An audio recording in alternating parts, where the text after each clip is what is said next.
All right, guys, welcome. I'm doing another live Q&A.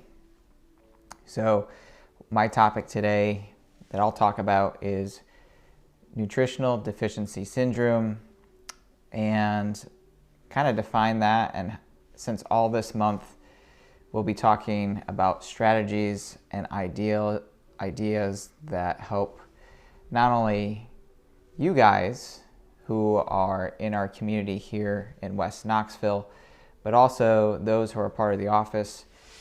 It's going to help you utilize these strategies from the latest webinar that we did, which was Eat by Design.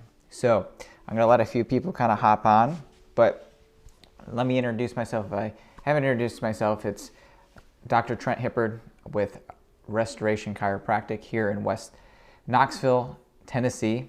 If you're joining us live, go ahead, say hello, wave, give us a like. If you're going to be watching this as the recording, if you have any questions, whether live or the recording, type them below. I will definitely answer them at the best of my convenience when I get to them. So all this month we're going to be talking about strategies and me unpacking some of those strategies, those topics that you guys are interested in. So part of how I choose topics is in our group, which you guys are a part of, I do polls. And so these polls are helpful for me to understand, what are you struggling with concept-wise, or just you're having a hard time maybe just implementing part of the Life by Design method and our blueprint. Specifically, what we're talking about all this month is Eat by Design. So let me kind of define a little bit what nutritional deficiency syndrome is all about. And so the major premise of nutritional deficiency syndrome, just as it's stated, it's deficiency from nutrients from our diet, whether we're aware of them or not.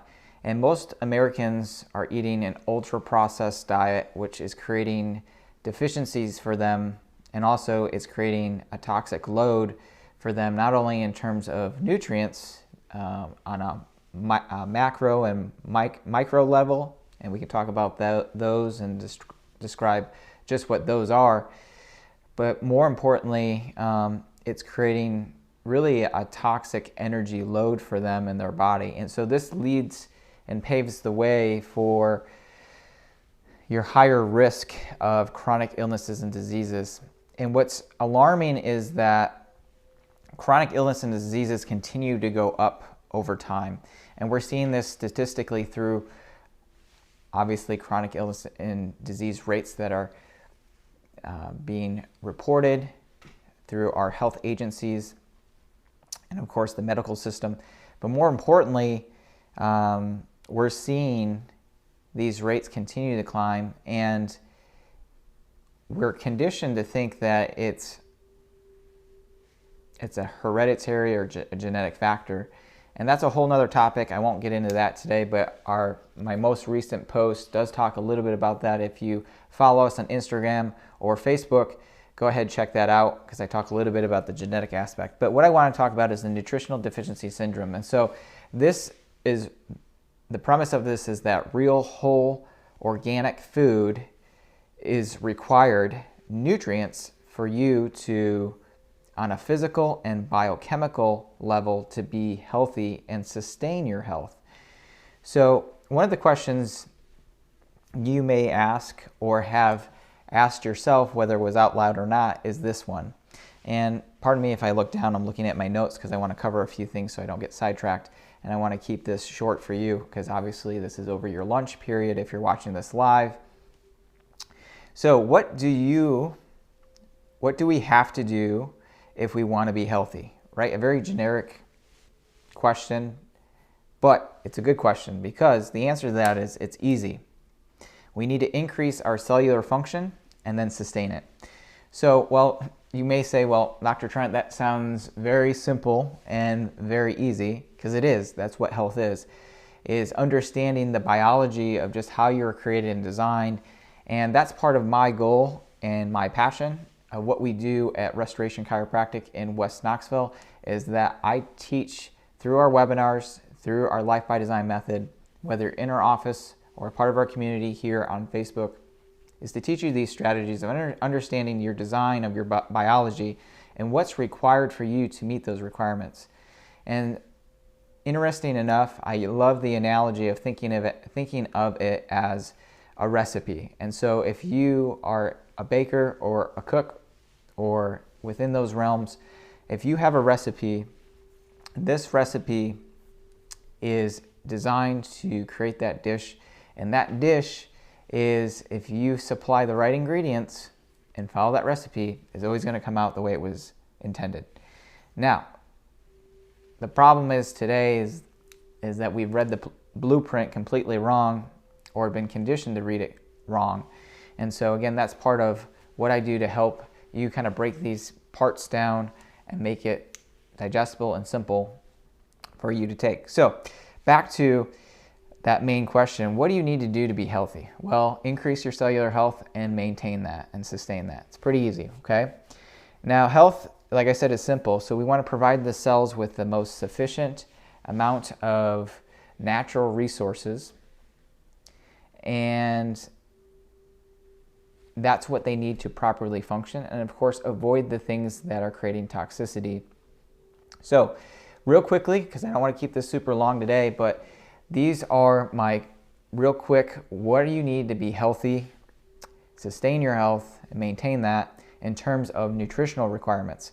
So if you have not watched the rerun or the replay, if you will, of our Eat by Design webinar, go ahead, look under guide, the guide section. There's an Eat by Design, and it has a link right to the tickets or right to the webinar itself.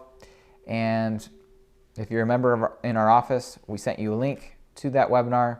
If you're new and curious, you can write a comment or question below, and I'll send you that link.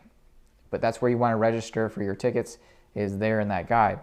So real simply put, you want to go back, and because I cover this throughout our webinar, but real simply put is there's 4 main things that I'll kind of talk about nutritionally that are requirements or strategies that we need to focus on.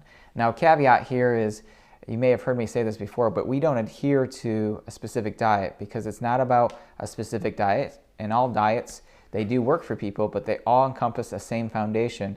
And this is some of those foundationals or strategies that I'll cover with you. So number 1, we need to have a balance, essential fatty acid balance. And so, not to go too much in depth, but we're talking about omega-3 and omega-6s, and there needs to be a balance between the two. And this was, without doubt, unquestionable and also undebatable that you need these things regardless of how you feel about it, because they're essential. So our EPA and DHA ratios, so again, those are going to be our omega-3 fatty acids, which are anti-inflammatory properties, and they help with mood regulation, they help with cognitive function and learning. So this is why, if you have kids, or if you're wanting to have kids, so pregnant, and even if you're not, this is why you need it for the development of the brain. 60% of the brain is actually structural fat made from these essential fatty acids. So you want to try to get all these things, these requirements in general, from whole food sources, quality sources. For most people, it's easy enough just to supplement from high quality supplementation, and not all supplementation is the same, and I can do a whole nother Q&A and live on that another time. So you want to do EPA, DHA, that's from high quality fish oil. Also, we want to throw in there with that is vitamin D3. Number 2, I'm going to talk about probiotic. We are 1,000,000 times less exposed from live and dead bacteria, which is from our food supply that's grown in soil that is nutrient rich and healthy.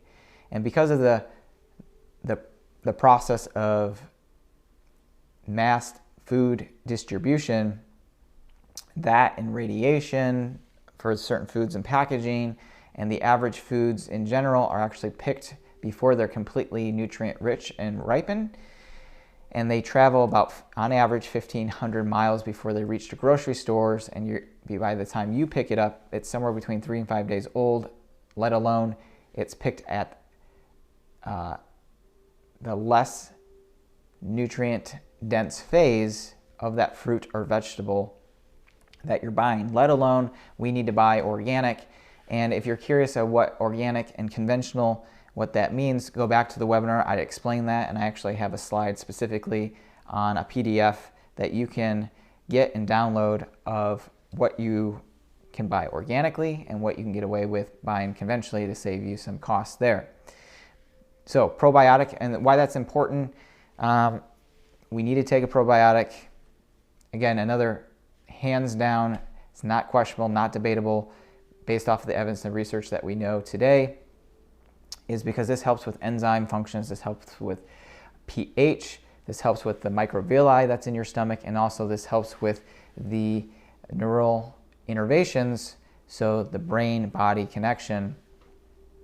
Number 3, and I've already hit this, is eat real whole food, organic food, non-GMO as much as possible. Again, go back, get that PDF. That'll help you kind of distinguish, what's more top priority for you to shop on your shopping list and get. Also, if you're already watched our webinar and we're part of that, we did send you a free gift of a shopping list guide on what you can buy or should buy for the Eat by Design strategy and blueprint. And then lastly, what I want to cover is decrease and minimize as much as possible grains and dairy.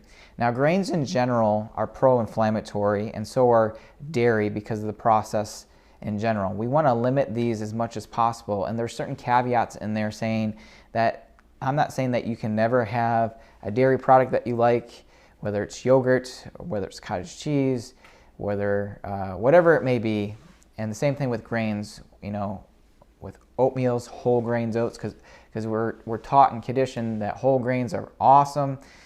And again, there's a lot of information about what we see from the evidence that these actually promote inflammation for the body. And anytime that we promote inflammation to the body, what we're doing is going back and creating some type of nutritional deficiency.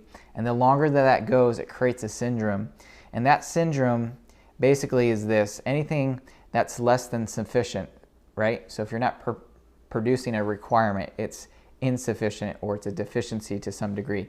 That's creating this syndrome over time. So that's a deficiency, which is a stressor. Anything that's a deficiency or creates toxicity is a stressor to the body, and it stresses the brain and the nervous system and your overall health. And what that initiates is what's called the adaptive stress response or expression of physiology and biochemistry. So what does that mean? It pushes your body, your brain, your nervous system to try to adapt in the midst of a toxic and deficient choice or environment. And so it pushes the body over time, and I use the analogy of a dry sponge under a leaky faucet, that dry sponge is going to absorb and function the way it's supposed to, absorbing that water over time, but given enough time, enough repetition, it's going to be overstressed, overmaxed, and no longer function and perform the way it's supposed to. And so that's the same analogy. If you look at that dry sponge, that's going to be a representation of your health, your brain, and your nervous system. And again, that water is going to represent anything that's not creating sufficiency, so it's creating deficiency or toxicity. Over time is loading your system, your brain, your nervous system, because this is the environment in which we express our health based off of the environment choices that we give it. And so with that said, most Americans are actually toxic and deficient from their nutritional choices. And I would say most of them fall into the category of nutrient deficiency syndrome, and they're unaware of it. So those are my 4 main things that kind of help you. What do you need to do in order to create health? It's easy. You need to increase your cellular function and sustain that. And how do we do that in terms of nutrition, Eat by Design? I covered real quickly 4 main requirements. We want to figure out and balance our essential fatty acid balance of EPA, DHA, so omega-3 fatty acids versus omega-6 fatty acids. I talked about probiotics and why they're important not only for gut health and neural innervation, but also it helps with enzyme activity and breaking down those foods for absorption. Talked about eating real food, organic, and why that's important and what you can do to kind of figure out your shopping list on that. And then lastly, we just covered grains and dairy. We want to decrease these, minimize these as much as possible. Not saying that you can never have these things, but we're eating way too much of these things that are creating inflammation in the body, which draws us towards creating a deficiency, which is a stressor to the body, initiating the adaptive expressive physiology or biology in our body. So if you have any questions, whether it's live or on the replay, go ahead, leave a comment below. Also, if you haven't watched our Eat by Design webinar, go ahead, catch that in the guide section under Eat by Design. Click the link to register for your tickets, or if you're a member in our office, we sent you that link. Go ahead, that is still live for the replay. Go back and watch that on all the tips that I did not have time to cover here. And then our next webinar is coming up in September. It's Move by Design, so be on the lookout for that. You can register for that now. Again, go in the guide section of this group and go ahead and register for that. And then lastly, I'll continue to do these question and live Q&As with you all the rest of this month on nutritional topics and strategies. And if you have any questions, please engage into the community. That's why I created it, so that we can make West Knoxville, that's our drive, to make West Knoxville the healthiest community here in Tennessee. And then lastly, if anything else, just remember, when it comes to your health, you're worth it. Till next time, make it a great day.